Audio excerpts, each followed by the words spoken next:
ever finished a draft you are proud of, only to realize you're way over the journal's strict word limit? And to make things worse, you hand it to a busy supervisor who loses patience and just crosses out entire paragraphs without actually teaching you how to edit properly. It feels like your hard work is being just randomly butchered. Well, writing a clear, high-quality paper in as few words as possible is a major superpower. It respects the time of busy editors, keeps reviewers happy, and makes your actual findings stand out. To be honest, being concise when I write has been a huge challenge for me. And because of that, I had to force myself to find efficient ways to trim my text. So in this video, I want to share my favorite personal strategies to slice word counts down to size. Whether you just need to cut a few dozen words to fit the limit, or you need a massive revision to save thousands of words, you'll know exactly what to do. If you're new here, I'm Jenifer. I have more than 15 years of experience working around the world as a biomedical scientist, doing research, publishing papers, supervising students, and all the academic stuff. Here at the Empath Advisor, I share all the best tools I discovered through my journey, as they might inspire you to have an easier and more enjoyable academic experience too.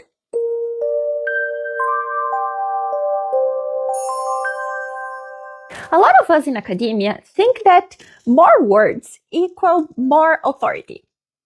I don't know why, but we think that using long sentences and heavy text makes our research look more rigorous or important.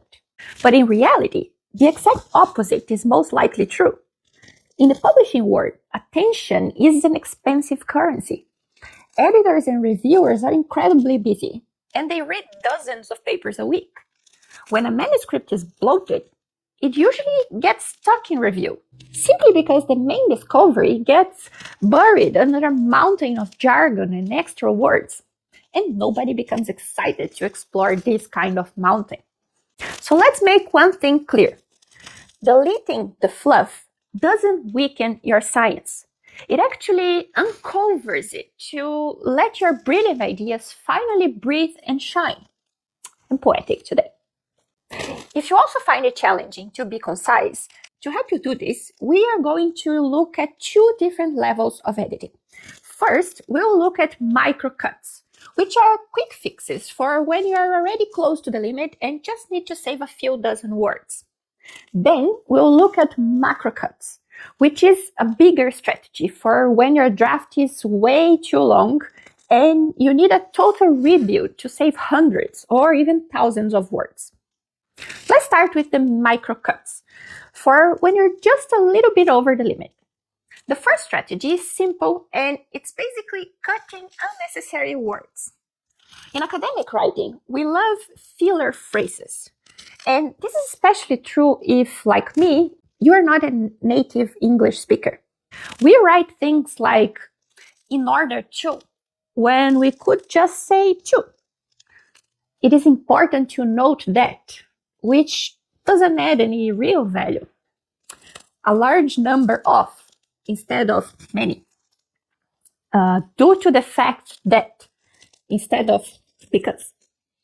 In the near future, instead of soon or next. Another big word waster is the passive voice. Instead of writing, experiments were performed by the team, you can write the team performed experiments.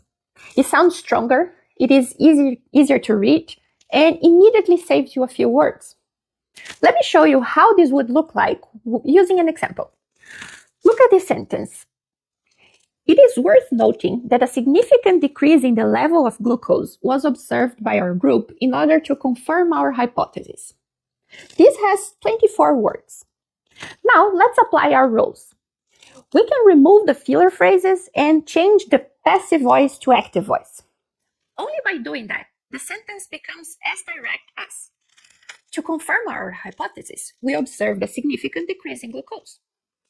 That is only 11 words.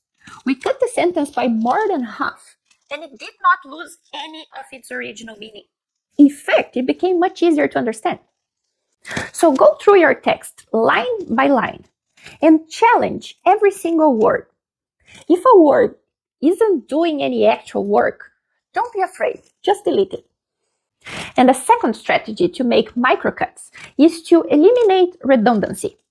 This means looking for places where you say the exact same thing twice. Sometimes this happens in tiny word pairings. For example, we might write completely unique or future plans. Just unique would be enough to express that.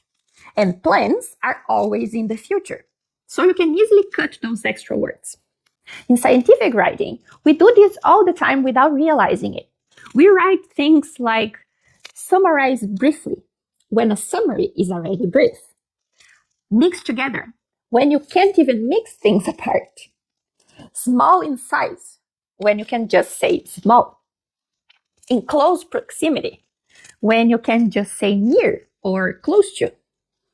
Another huge type of redundancy happens right inside a single sentence when we state a finding and then immediately repeat the logic of the finding. For example, look at this sentence. Our results showed a significant increase in inflammatory markers, indicating that neuroinflammation had increased. Well, if the inflammatory markers increased, we already know neuroinflammation increased. You don't need to say it twice. You can easily shorten it to our results showed a significant increase in inflammatory markers.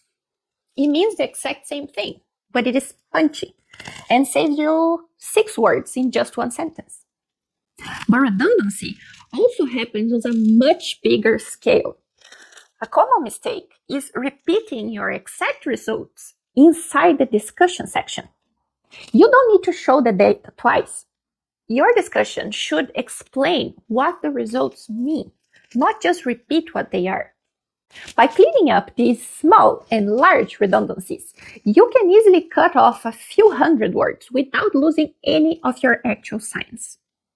Now let's move on to the macro cuts. This is for when your manuscript isn't just a little bit long, but way over the limit. Maybe you are 1,000 or 2,000 words over, and microcuts just won't save you. Ideally, these macro strategies are best used before you start writing. But if you already have a massive draft sitting in front of you, don't worry. You can absolutely use them right now to fix it. So the first macro strategy is to find your punchline. Sorry, what? I'll explain. One of the biggest reasons a draft becomes too long is because we try to say too many things at once. And to fix this, you need to find the single core message of your paper. I call this the punchline. It is the single sentence that captures the heart of your discovery. If you have a huge draft, stop for a second and complete this simple sentence. We found that, which means. What is the one main result you want to highlight? And why does it matter? Once you have this clear sentence, it becomes your compass. I'm not going into details about it here because I have a whole video on how to use this exact formula, and I'll leave the link below so you can check it out. Then, once you have your punchline, you are ready for strategy number 4. Let's replan your story. You need to zoom out and look at the big picture of your paper. Look at your text, paragraph by paragraph, with a very strict rule. Every single section must either support, explain, or justify your punchline. If a paragraph takes a tangent, or if a piece of data goes off into a side story, it doesn't belong here. Even if the data is amazing and you spend months working on it, if it doesn't support the main punchline, it has to go.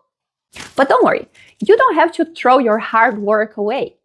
A good approach in these cases is to move those extra experiments and paragraphs into the supplementary material. This keeps your main story clean, sharp, and short, while keeping your data safe for others to see. Now, when you're doing this big picture cleanup, There is one specific area where most scientists write way too much useless stuff: the introduction. We frequently feel this pressure to prove that we've read every single paper in our field. So we turn the introduction into a giant literature dump. We dive deeper and deeper into background details, completely forgetting why we are sharing their information in the first place. I'm sure I'm not the only one who used to do that. But remember, your introduction is not a textbook chapter. Its only job is to justify why this specific study needs to exist. So look carefully at your introduction. If you have paragraphs explaining the history of a topic or broad background facts that do not directly lead the reader to your punchline, cut them out. Your goal isn't to show everything that is known, but to provide only the specific background your reader needs to understand the problem you are solving. By the way, if you need a step-by-step guide on how to plan and structure a highly focused introduction from the start, I have a complete video dedicated just to that. I'll leave the link in the description below. Now, as you can see, revising an already written draft takes a lot of time and energy. And while these 4 strategies will likely save your manuscript right now, the truth is that the most efficient way to write a short, high-impact paper is to plan it correctly before you type a single word.